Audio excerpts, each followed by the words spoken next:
Hello everyone. আশা করি সবাই ভালো আছেন. Some of you might know I lost what I wish to tell everyone.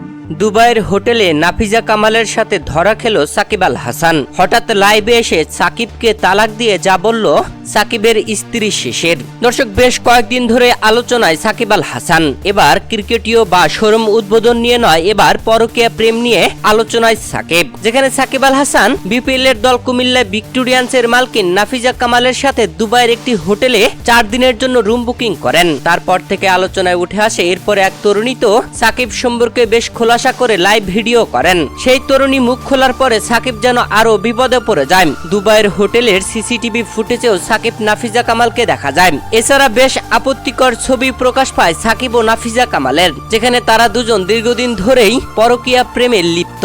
এর আগে নাফিজা কামালকে নিয়ে লন্ডনের একটি রেস্তোরাঁয় খেতে দেখা যায় সাকিব আল হাসানকে।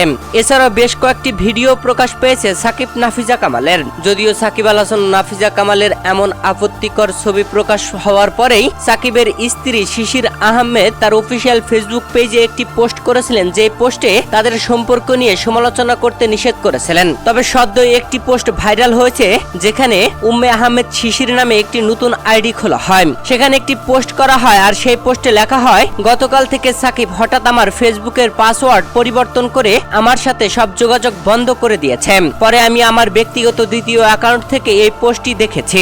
একটা মানুষ দিনের পর দিন আমাকে কিভাবে ঠকাচ্ছে তা আমি আর পারলাম না।